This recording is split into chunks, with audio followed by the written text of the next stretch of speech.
Assalamualaikum warahmatullahi wabarakatuh. Perkenalkan, nama saya Vito Aditya dengan NIM 434281044 dari kelas TI B8. Pada video kali ini saya akan menjelaskan pekerjaan saya pada modul 5, yaitu Ajax jQuery dan Axios. Mungkin langsung saja masuk ke demo dari pekerjaan saya. Jadi yang pertama ini terdapat studi kasus, yaitu wilayah administrasi. Nah, di sini si user memilih wilayah dari provinsi, kota, kecamatan, lalu ke kelurahan. Oke, langsung saja kita select. Jadi untuk level-levelnya yaitu berurutan. Yang pertama yaitu provinsi, lalu kota, lalu kecamatan, lalu ke kelurahan. Seperti itu. Oke, lanjut pada studi kasus kedua, yaitu terdapat sistem kasir atau POS. Nah, pertama-tama di sini si user disuruh untuk menginputkan data barang. Nah, yang pertama-tama si user ini disuruh untuk menginputkan kode barang. Kita pilih kode barang dari barang yang ada, misal yang ini. Nah, di sini si user atau kasir cukup memasukkan kode barang, dan ketika kita klik enter, maka nama barang dan harga barang di sini akan terisi sesuai dengan data yang ada di database. Jadi men-trigger gitu istilahnya. Lalu ketika button tambahkan ini diklik, nah maka uh, data akan masuk ke dalam table.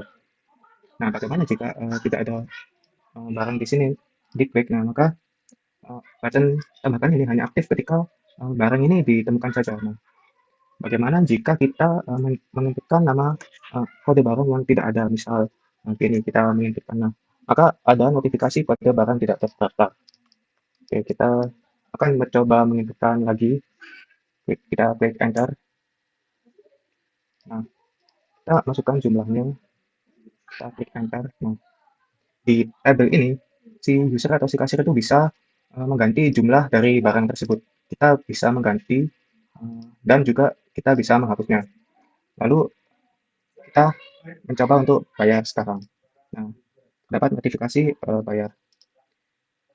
Nah, lalu ketika button bayar tadi diklik, maka data pada tabel itu akan disimpan ke database, dan jika proses berhasil, maka terdapat notifikasi seperti ini.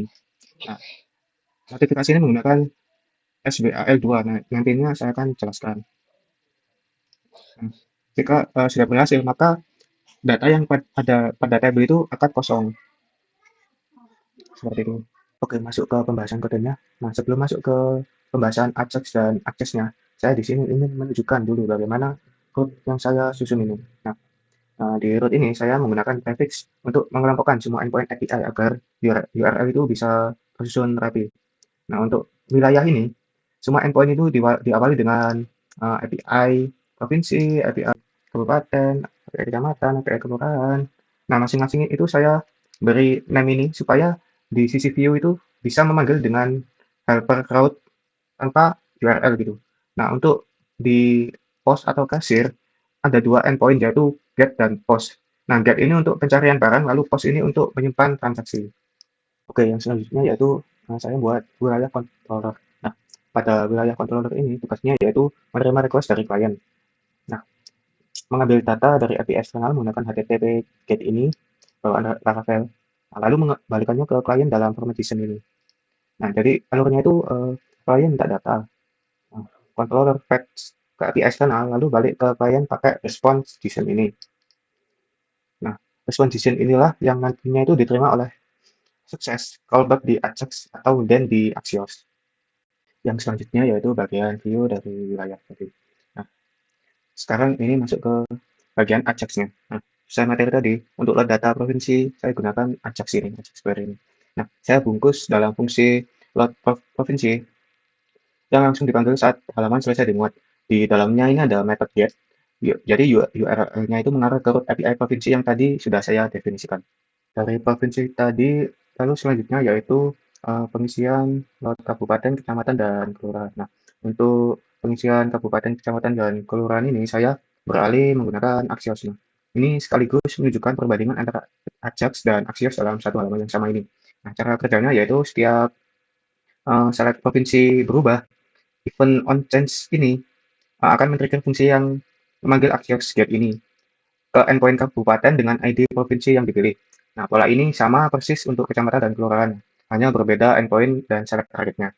Hal terpenting lainnya yaitu di sini saya juga membuat fungsi reset dropdown ini yang bertugas mengosongkan dan menonaktifkan dropdown di bawahnya itu setiap kali level atasnya diubah. Nah, misalnya kalau provinsi diubah, maka kabupaten, kecamatan, dan kelurahan itu akan dikosongkan sekaligus. Oke, jadi itu tadi implementasi Ajax dan Axios pada studi kasus yang nomor satu. Nah, mungkin sekarang saya beralih ke studi kasus yang kedua, yaitu halaman kasir. Nah, di sini saya implementasikan pencarian barang menggunakan Axios. Nah, di sini kasir cukup mengetik kode barang lalu tekan enter. Nah, saya tangkap event enter itu dengan on key press ini dan mengecek iWidth 13 yang merupakan key code dari tombol enter. Nah, setelah enter ditekan, nah, fungsi cari di sebelahnya fungsi cari barang ini dipanggil yang di dalamnya ada Axios get ke endpoint API kasir barang, diikuti kode yang diketik. Nah, kalau barang ditemukan, dan ini akan mengisi field nama dan harga secara otomatis pakai file ini. Lalu mengaktifkan tombol tambahkan itu pakai prop disable false ini. Nah, kalau tidak ditemukan, teks ini menampilkan notifikasi Suite Alert 2 yang tadi, yang tulisannya bahwa kode barang itu tidak terdaftar. Oke, lalu di sistem kasir atau pos yang terakhir ini adalah proses bayar ya. Nah, ketika proses pembayaran, nah ketika tombol bayar itu diklik, maka muncul konfirmasi dari Suite Alert 2 tadi, yang berisi bayar iya atau tidak. Nah, kalau dikonfirmasi iya, data transaksi itu akan dikirim ke server menggunakan Axios POS ini, menggunakan Axios POS. Nah, data yang dikirim ada tiga, yaitu total tagihan, array berisi keranjang item keranjang dan token berisi GCRF token ini. Nah, ini wajib ada di setiap request post di Laravel untuk keamanan. Nah, saya juga menggunakan finally ini yang merupakan fitur promise. Nah, blok ini selalu dijalankan baik request sukses maupun gagal. Dan saya juga gunakan untuk mengembalikan state tombol ke semula supaya tidak stuck dalam kondisi loading gitu. Oke, ke kasir controller tadi ya. Nah, di kasir controller tadi ini menyediakan dua endpoint, yaitu untuk pencarian barang. Nah, kalau barang ditemukan, dikembalikan response JSON ini. Dikembalikan response JSON. Nah, jika dengan data barang, nah, kalau tidak ditemukan, dikembalikan response JSON dengan HTTP 404. Nah, inilah yang memicu catch tadi di access tadi. Nah, untuk penyimpanan transaksi, nah, saya gunakan DB begin transaction ini untuk memastikan insert ke tabel penjualan dan insert ke semua baris penjualan, detail penjualan ini berhasil sekaligus. Nah, kalau gagal, maka DB akan rollback, membatalkan semua perubahan agar data tetap konsisten. Nah, kalau semuanya berhasil, saya gunakan DB commit untuk menyimpan semua perubahan sekaligus.